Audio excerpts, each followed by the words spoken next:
On va parler cégep, nouveau projet dans la région de Vaudreuil-Dorion, d'un cégep qui serait un cégep bilingue, une collaboration entre un cégep francophone, un cégep anglophone, et qui donc deviendrait un cégep français. Mais c'est un peu l'occasion de refaire un débat ou un questionnement sur le réseau collégial, la place de l'anglais. Maxime Laporte est avec nous, président du mouvement Québec français. Bonjour. Bonjour Mario. Pas chaud à cette idée d'un cégep bilingue? Vraiment pas. Vraiment pas. Vous savez, Vaudreuil-Dorion est une des régions qui s'anglicise le plus rapidement au Québec. De 2001 à 2016, on a perdu 10 points de pourcentage quant au poids démographique des francophones. Ça, c'est une réalité locale. Mais il faut voir la situation globale. On l'a vu avec cette espèce de campus aberrant anglophone du cégep de la Gaspésie dans l'île de Montréal. Mais qui ne s'adresse pas à une population locale, là, qui est comme une vente de services, une exportation de services à des gens qui viennent de l'Inde ou autre. C'est pour rentrer des revenus, mais est-ce que c'est vraiment un phénomène linguistique? C'est pas juste un phénomène business? On peut être d'accord ou pas, mais... Bien, comme disait Raoul Duguay, tout est dans tout. C'est-à-dire que si on multiplie le nombre d'institutions de ce genre, d'initiatives de ce genre, collectivement, on s'anglicise. Ça, la preuve n'est plus à refaire. Vous savez, le nombre d'études, en l'occurrence, sur la réalité, l'incidence, anglicisante des cégeps anglophones, ce nombre d'études est quand même important. L'IRFA, Curzi, Bouchard, maintenant Frédéric Lacroix, vont tous dans le même sens. Écoutez, c'est la pire cause d'anglicisation au Québec, quoi qu'on dise. Et puis, ce qui est hallucinant là-dedans, c'est que... Parce que les cégeps anglophones sont très populaires, mais souvent, c'est parce que des jeunes se disent « je vais aller faire mon université en anglais ». Fait que là, au cégep, ça devient comme une phase... Des jeunes francophones, je parle, ça devient comme une phase préparatoire. Tu veux faire ton université à McGill ou en anglais, ou même à l'extérieur du Québec, ben tu vas parfaire ton anglais au niveau collégial. Bien, c'est-à-dire, oui, il y a toutes sortes de raisons individuelles qui expliquent la fréquentation des cégeps anglophones. Et puis, ceux qui exercent ce choix, l'exercent parce qu'ils ont intérêt à le faire. La question, c'est de savoir qui doit payer pour l'exercice de ce choix. Est-ce que ça ne devrait pas être l'individu? Ou encore, vraiment, est-ce qu'il faut que la société, au grand complet, finance littéralement sa propre anglicisation? Alors, c'est hautement problématique. Ça fait des décennies qu'on insiste sur ce point. M. Landry, que je connaissais bien, se désolait qu'on ait omis de prévoir l'application de la loi 111 Cégep au moment de l'adoption de la Charte de la langue française en 77. Maintenant, on constate ce qui était jusqu'ici de l'ordre de la planification, ce qu'on anticipait, devient une réalité tangible. Le collégial français, en l'occurrence dans l'île de Montréal, est en voie de devenir minoritaire. Puis les travaux, les dossiers du journal sur le collégial nous montraient il y a 2 semaines que les cégeps anglophones font mieux.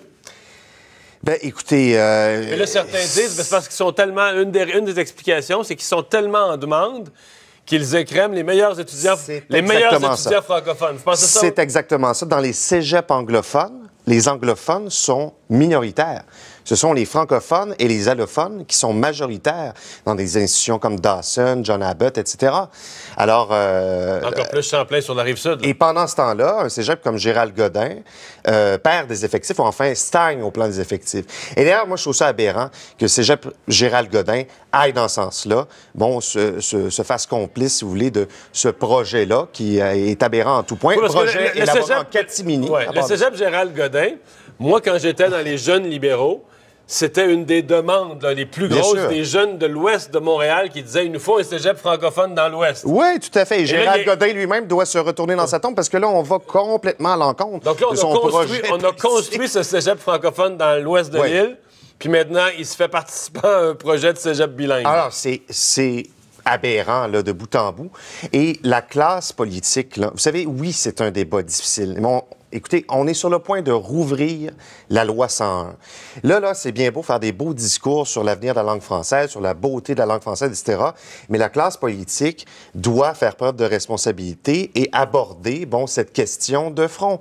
Parce que, autrement, si on est incapable d'articuler une réflexion quant aux incidences linguistiques de nos institutions publiques, a fortiori, on n'y arrivera pas. Alors, donc, c'est sûr qu'on interpelle la classe politique pour reprendre ce débat. Là, vous avez mentionné, ça ne devrait pas être financé. Si un francophone veut, dans son choix individuel pour parfaire son anglais, étudier dans un cégep anglophone, ça ne devrait pas être la collectivité qui paye. Ça devrait pas être le cégep, ne devrait plus être gratuit. Est-ce que c'est votre proposition que le cégep anglophone ne soit gratuit, un peu comme la loi 101, que pour les gens de langue maternelle anglaise, que pour tous les autres, si tu veux t'inscrire dans un cégep francophone, ça devient un choix, faut que tu payes. Tu t'inscris comme... Ben, c'est un peu ça, parce que, en fait, souvent, on dit « Ah, vous voulez empêcher le monde d'aller étudier en anglais au niveau collégial. » C'est pas exactement ça. Vous savez, il reste toujours une part de libre choix. C'est vrai, même au primaire secondaire, les gens peuvent aller s'inscrire dans une école privée non subventionnée, anglaise, bon, mais à ce moment-là, ils assument les frais de ça. C'est toute la question de l'intérêt, de la balance, si vous voulez, l'équilibre entre l'intérêt collectif qu'on a comme société distincte en Amérique du Nord, seul État de langue française dans ce continent, à garantir le statut puis l'avenir du français, l'équilibre entre ça et, bon, le choix individuel, bon, de parfaire son anglais. Vous savez, ailleurs dans le monde, là, il y a plein de peuples, bon, qui ont un taux de bilinguisme entre leur langue nationale puis l'anglais qui est très élevé, mais pour autant, ils s'anglicisent pas collectivement. Et d'ailleurs, le Québec fait partie des sociétés les plus bilingues, dans notre cas anglais-français, au monde. Alors, il faut savoir où est-ce que ça arrête. C'est bien beau apprendre une autre langue, mais là, je pense qu'il y a des préoccupations très importantes dans la population. Donc là, à un moment donné, il faut tracer une ligne, il faut prendre des décisions conséquentes et responsables quant au statut de la langue. La question des cégeps, qui a été omise au moment de l'adoption de la loi 101, doit être abordée cette fois, puisque peut-être ce qu'on n'avait pas anticipé à l'époque est en train de se produire. Vous comprenez que, en tout cas, vous venez me dire, puisque dans le journal Le Devoir ce matin, non seulement c'est pas conforme, mais ça va dans des directions opposées. Là, vous dites qu'il faudrait que les cégeps soient de plus en plus en français. Puis là, d'autres disent qu'il faut commencer à faire des cégeps bilingues, puis on s'en va pas dans la même direction. Ben, c'est une erreur. C'est grave pour l'avenir du français, notamment dans la région métropolitaine. C'est inacceptable. C'est irresponsable. Vous savez, l'Institut de recherche sur le français en Amérique a très, très bien démontré, et personne ne l'a contesté, chez les allophones qui fréquentent le cégep anglais, tu as le 3/4 ensuite de ça qui vont faire leur vie en anglais. Et chez les francophones qui font de même, c'est la moitié, 50 %.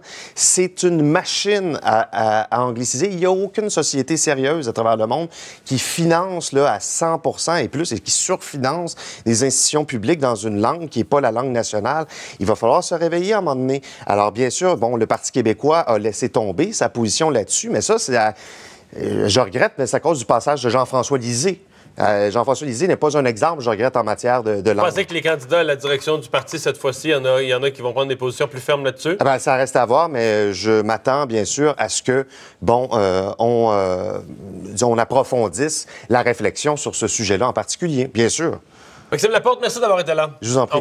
On va s'arrêter pour la pause. Au retour, on va regarder ce qui s'est